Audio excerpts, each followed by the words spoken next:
Then the final part of our book, he says the last indicator. He says, how about sex? Well, we love this part. Many of us needed overhauling there. Boy, and I always tell the older fellas, don't get your hopes up. We're not talking about what you think I'm talking about. We're talking about mental, not physical. We can't overhaul there. If we did, we'd have a bigger crowd tonight. Okay. And here people get off into all kind of, if you bring this subject up, golly, in the modern times, we know more about going to the moon than we know about sex. Everybody talks about it, don't know nobody knowing about it. But sex is a basic instinct that God gave man. He gave us a unique sex life. He gave us the ability to think, reason, and use our, something that he didn't give the lower class of animals. The lower class of animals they are really God-directed creatures. They don't really have choices like we do. And God gave them a simple sex life. God controls that when he's ready for them to reproduce, and usually it has to do with the time of year, right? He will have them mate so that as a time takes place, so it will be born at a certain time of year, so the offspring will live in the spring, right? So at a certain time of year, God, the female comes in heat, the male just responds to that, and the sex act is brought on, and they recreate in the spring of the year, and other than that, they have no desire for sex. But God gave us the ability. He gave it to us. He gave man his own ability. He said, I'm going to give you this, man. You're going to have the decisions in this. And this is a great problem. You know what I mean? We get the ability to think about it. That's the trouble. We think about it. And other animals don't. See me? And it's how to, and this is a part of every human life. It's one of the strongest drives in a human being. You mean? And my book says, we wouldn't be human if we didn't have sex problems. I did not know that. See, everybody's got sex problems. Even the people that say they don't have them got them. You know what I mean? See, I always thought a sex problem was something else different. You know what I mean? I always thought it was a physical thing. When I first come to AA, they said, you got a sex problem. I said, the hell I do. See, but I didn't know what they were talking about. When they explained it to me, I said, oh, yeah, yeah. But I didn't know anything about this. Here I am, I thought I knew. I didn't know nothing about it. But the sex is a part of our life. And this instinct is God-given.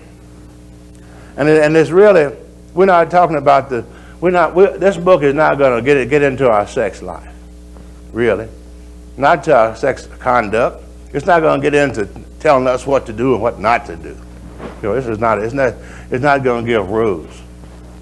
It says it wants us to look at our sex conduct of the past on an individual basis so that we can formulate, if we look at our past, we can formulate something better in the future. That's all we want to do. And so it begins, it tells us on page 69, we reviewed our sex conduct over the past years. Whom had I hurt? First column, who did I hurt? That's simple enough. Now, we might say, many of us have said, well, I really never did anything wrong sexually. Well, you might not did anything physically wrong sexually, but all of us have aroused, because of the sex instinct probably, have aroused some jealousy, some bitterness, and some suspicion. We have done some of those little things, right? All of us. Every human being. No one's been perfect with this.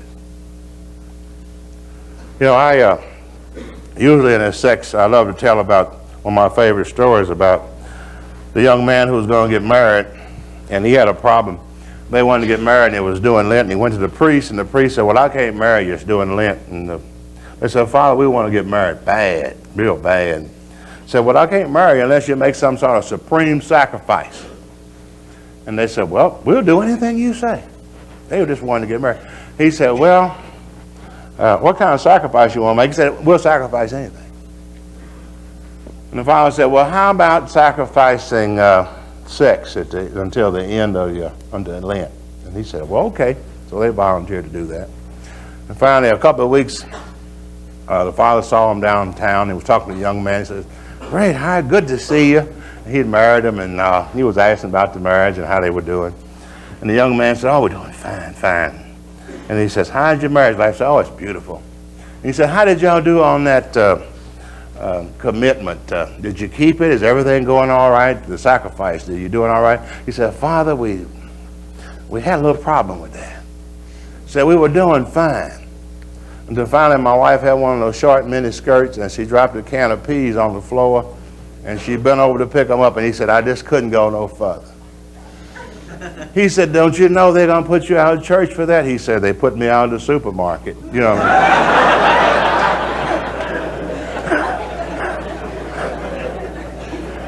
You know, it's no one is immune from this. Okay, so we get these things, we go through this, and we put down who did I hurt, top to bottom, you know, and what we did, you know, whatever we did wrong. Maybe we made somebody buy, but we offended somebody in some way. And we said, we put down the cause, and then we put down which part of self caused us to do that. This is quite revealing. See, we went around with a lot of guilt and shame because of our sex conduct of the past. We feel we're really bad people. You know, for some reason, maybe we feel dirty. And I think we can get free from a lot of this by completing this inventory. We'll put these things down. And then we're going to come back to which part of self caused us to do that. And sometimes, you know, I think if it was a sexual wrong, we'd all assume real quick that it was caused by a sex instinct. You know, very seldom do we go out and do something just because of the sex drive. No, it's not sex. As we list and analyze our sex conduct of the past, we're going to find out that most of our difficulties, the things we done, hurt other people, was not caused by sex. Most of it was caused by our social instincts. You know, we find out, you know, by maybe we're just lonely. See me? Maybe it's loneliness. Maybe we just want companionship. I mean, that's why we did it. Maybe it's our self-esteem. You know, we men, we get the idea, we growed up with the idea the more people of the opposite sex that you can attract, the better, bigger macho guy you are. We build up our ego. It's an ego problem. It ain't a sex problem once we list and analyze it. Sometimes it's caused by emotional security. Caused us to do that. And sometimes material security. Very seldom is it caused by sex. But for the first time, you know, if we list and analyze these things, we get, you know, we find out we're not dirty people. We're not bad people. You know what I mean? I've just been doing this to feel better, to feel better about myself. Trying to build up my ego, build up my self-esteem with this sort of thing. And when we do that, you know, we have less desires to do that, and it seems to go away. You know, step 4, if done properly, it is to remove the things that block us off. And as we went through our resentments in this way, listed and analyzed them out. We went through our fears, listed and analyzed them out. And went through our sex conduct of the past, seen the real truth of it, worked our way through these things. Most of these things are gone. You know, step 4 is a powerful removing step. It's a step to begin and work into his life. Now, it kind of makes a summary here, and we have done a lot. If we have been through our personal inventory, we have written down a lot. All 3 of these sheets are filled out. We have, and this is what we have listed and We have listed and analyzed our resentments on the first sheet. And tonight, if we went through fears, we have listed and analyzed our fears. And if we go through the sex conduct of the past, we have listed and analyzed our sex conduct of the past. All three of these things. We have begun to comprehend their futility and their fatality. If we have analyzed them, we can really comprehend them now. Where our trouble is coming from, while we are drinking. We have commenced to see their terrible destruction, if we have done it in this depth. We have begun to learn tolerance, patience, and goodwill. You know, once these things are removed, something else comes in different. You know, once these things are removed, we begin to learn tolerance, patience, and goodwill toward all men, even our enemies. Remember, our book says we're going to have a personality change sufficient to recover. And this personality change was going to develop slowly as a result of these steps. Already after step 4, we can see this personality change starting to develop right after step 4. New thing, revolutionary change. The resentments is gone. Tolerance, patience, and goodwill toward all men. The opposite is coming in. Revolution means a complete turnaround. Already, we can see that. We have listed people we have hurt in by our conduct, our willing to straighten out the past. And if we have done this, we can see this is step 4. And we talked about the things in self that made up self. We talked about this in these are step 3. This is self. And over here, these things we're going to talk about in 5, 6, 7. And we have made a list of the people we're going to hurt. Some of these people on this list are the people we offended. So we got 8 and 9 over here. We got 4 here.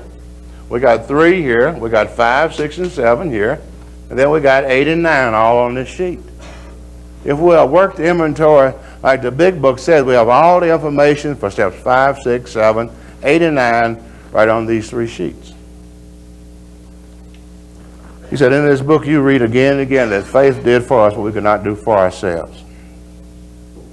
We hope you are convinced that God can remove whatever self-will has blocked you off from Him. If you have already made a decision, this is step 3, and an inventory of your grosser handicaps, and this is step 4.